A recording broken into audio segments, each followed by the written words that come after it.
Doug and Sissy here. Hi, good to see you again. Welcome back for another teaching of communication and marriage. Ooh, absolutely. Awesome. Communication's that lifeblood of our relationship. Yes, this teaching is another awesome example of God's power in communication. Last time we talked about filters Absolutely. and how emotions, experiences, assumptions really shape how we hear and say things. Absolutely. And we had a lot of response to that teaching. And I think it is because communication is the lifeblood of our relationship. And one of the most common things we hear from couples is we just don't communicate well. We have bad communication. Our communication is poor. Well, one thing we know, if we keep doing it the same way over and over again and expect a different result, that's called insanity, according to Albert Einstein. So today we're continuing with communication, and we're talking about a modern day challenge for couples. Oh, yes. It's called texting versus talking face to face, eye to eye, Eye to eye. watching that face, watching the body language. That's right. So if we're really honest, technology has changed the way we connect. Now, there's some great ways technology has changed the way we connect. most For definitely. example, we're connecting with you Yes. via YouTube. It's through technology. Wonderful ways. You may be in a completely different state or another part of the world, and we're still able to connect with you. But when we're talking about those most intimate relationships, this marriage relationship, texting is really challenging those relationships. And we can't say it's always for the better. That's right. And we all love a quick text. Like, I love you. Yeah. Be home soon. Pick up the milk. Yeah. Hurry up.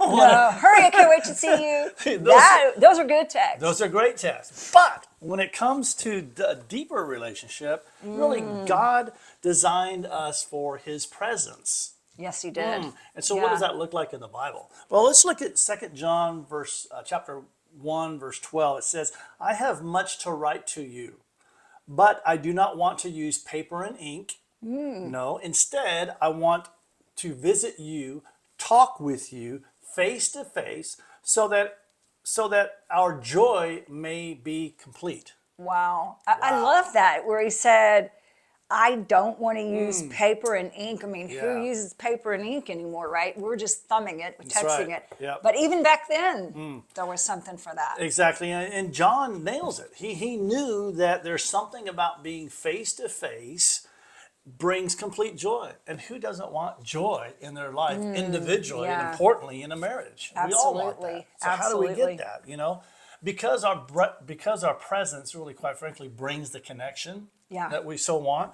When we're in the same space, the same expressions, okay, the tone of voice, the nonverbal language, the blinking of the eye, tilting of the head, Crossing of the arms. crossing the arms, what have you. Raising of the eyebrow. Question to you all and to us, do we see that in a text? Absolutely not, no matter what emoji we send. No, we don't. And many of you have heard this verse. Proverbs 27, verse 17 says, as iron sharpens iron, so one person sharpens another person. True.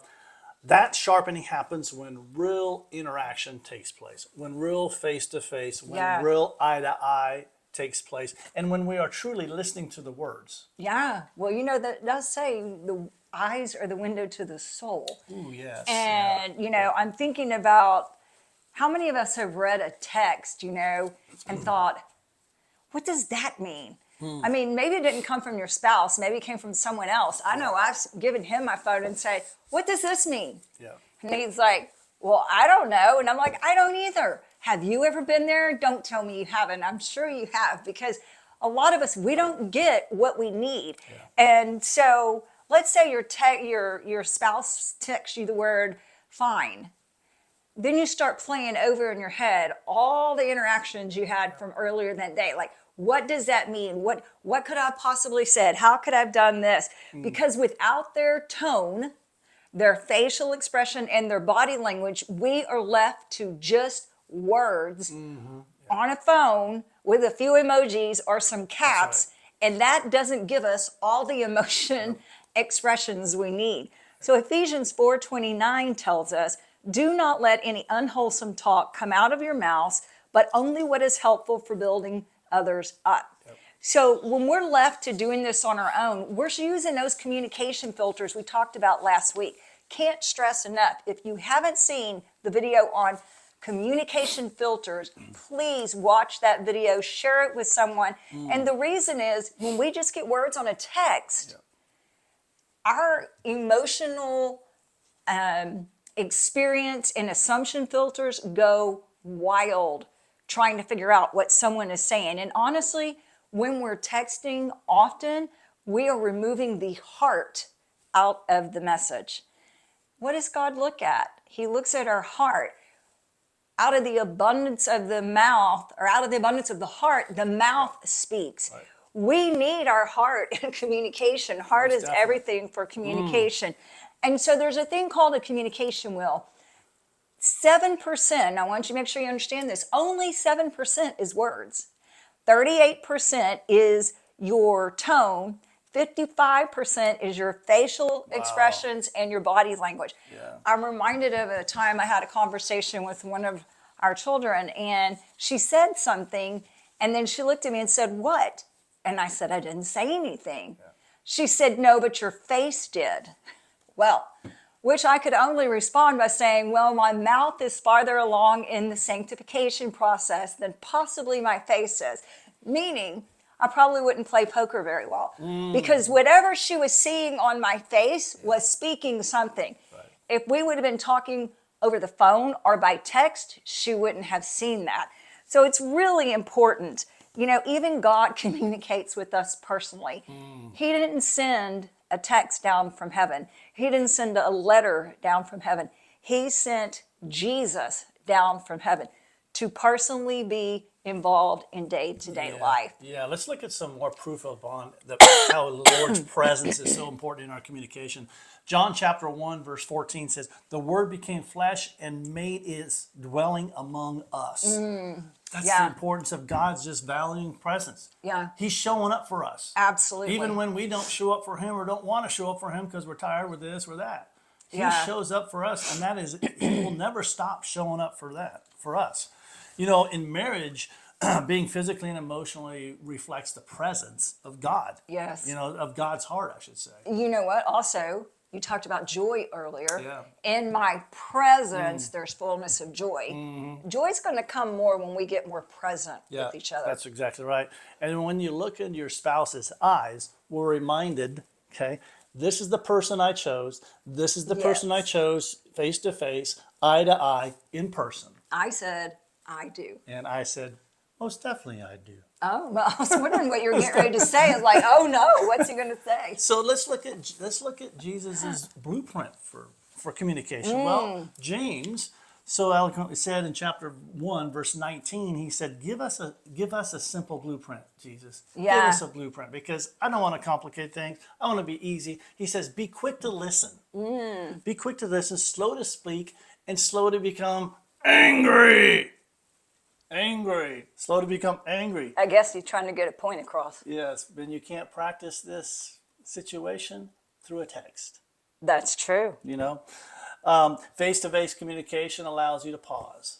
Yes, it does. It allows you to change your voice inflections. It allows you to change the loudness of your voice. Sure. Soft or loud, what have you. You don't see that through a text at all. Okay, and it, frankly, it's not just to react with the thumbs and uncorrected words. Okay, but even worse, you may ghost them through a text. Yeah. How many of you have had a text from your spouse? Yeah. Or you texted your spouse and they did not return the text? Ooh, yeah. Now that's a problem. You know, before you go around saying Doug and Sissy, they're against text, they're against we're not. technology. No, we're not. Again, we're communicating with you through technology. What we are aware of and want couples to be aware of is that technology can prohibit connection in our relationship if we aren't aware of it. Right. We have to have this face-to-face communication. If he sent a text to me that was kind of gruff, and I get tears in my eyes when I'm reading it, he doesn't get to see the impact he's had on me. Or if I sent a text and it made him mad, I don't get to see that he's become angry over this text. And it's important in today's society. Granted, we were not raised with iPhones. We weren't in that generation. That's right. We got the bag phones, and then we progressed to the flip phones, and now we have the iPhones. But we weren't the generation, and perhaps you're in a generation that has been raised with that convenience. Yeah. Make no mistake, God's relationship has never changed for convenience of what technology does. Yeah. He created us in his image to be relational. Yeah. Texting is not relational. No. Now, is it fun to send a text saying, I love you, can't wait to see you? Those are great texts. Yeah. But what about when you have a fight in the morning and one of you's headed out the door, and before you get in your car, your phone is blown up with text from your spouse that's inside, that's still spewing and just mad because they can't keep talking. So they're just texting. Right. Nothing at that point is going to be productive. So the rest of the day, you text fight, and it's draining your emotional energy on how you show up in your job, how you show up on any other role. So how do we get more face-to-face communication in our marriages? We've said what the problem is, and definitely can be. We're pointing it out because, again, communication is the lifeblood of our relationship. Learning about those communication filters is huge, and understanding we have to go face-to-face in our time. So tip number one, how do we get more and more face-to-face communication? First of all, let's set some specific time for face-to-face communication. Yep. Now, if you're not already having face-to-face time with your spouse uninterrupted, we want to encourage you to start with 10 minutes. And some of you may say, wow, that's really not much time. For some people that aren't having any time, 10 minutes seems overwhelming. So maybe you want to start with 5. We aren't going to set a specific time. We're kind of giving you a guideline. Right. But set this time, whether it be at night before you go to bed. And when we say face-to-face, we're talking about really engaging each other, looking in each other's eyes, listening, not interrupting, not having our phones present, really 10 minutes of undivided face-to-face communication so we get a connection. We're looking for a connection, and we cannot get that connecting that we get when we can even touch someone's hand or see something in their eyes, or even if we see something in their eyes and we go like this. There are all kinds of things that happen when we're face-to-face and together. So we're just looking for 10 minutes. If you can't do it at night, maybe in the morning for coffee. Whatever time works for you to be face-to-face. Now, we are going to step out and be bold and say, if we don't have 10 minutes in a day to give to our marriage for face-to-face communication, we need to see what's stealing that time. Now, there are days we might not get face-to-face communication because he's in another state. Right. But we definitely are on the phone communicating. We can also FaceTime. So there are ways, we don't just ignore it. There are some situations, we understand that. We're not the face-to-face police. We're saying shoot for it. Be intentional. Yeah, and tip number 2 would be to have better face-to-face communication would be pause before you actually text these heavy topics. Ooh, yes, pause, definitely. Should I do that now, or should I wait till I get home from work, or what's a better thing?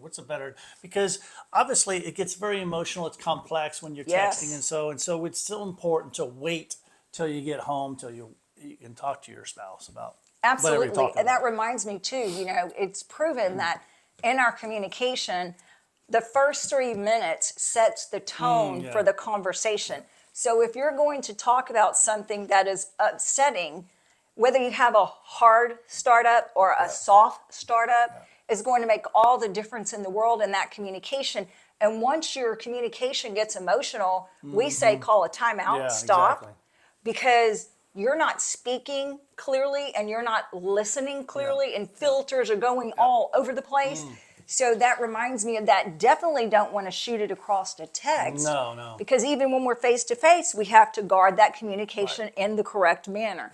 Which leads us to tip number 3, which is we want to use our technology to connect, not replace connection. We got to understand our technology cannot replace connection.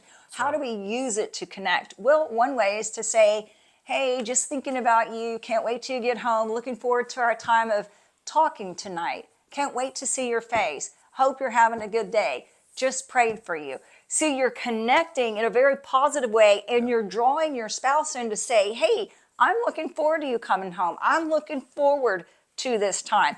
Or, hey, I know things may have seemed disconnected this morning. Sorry for anything I did that made you feel disconnected, but I can't wait to connect with you when you get home. Despite the fact the dog may be barking, the kids may be running around, I'm looking forward for you to get home and for our time together. Yep. And the last tip we have for better face-to-face communication is simply asking clarifying questions. Yes. Face-to-face, not through a text, but face-to-face clarifying questions. It's instead of assuming what your spouse meant to say, Yeah. okay, because maybe we're not listening, can you help me understand what is meant when you said da da da da da? Yeah. Whatever that is. Absolutely. Again, just that face-to-face and summarizing, okay, what did you actually say?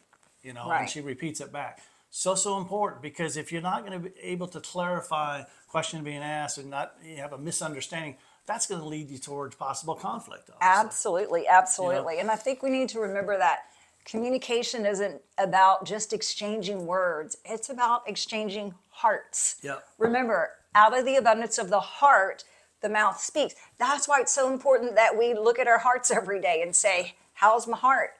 Is my heart getting clogged up with some ugliness? Is my heart getting clogged up with hurt and pain? Yeah. Do I need to do some heart work? Do I need to keep maintaining my heart health? Yes. Yeah. Do I need to keep maintaining my heart health? Yes. Yeah. Yes, yes, yes, yes. It's an absolute necessity. So Yeah.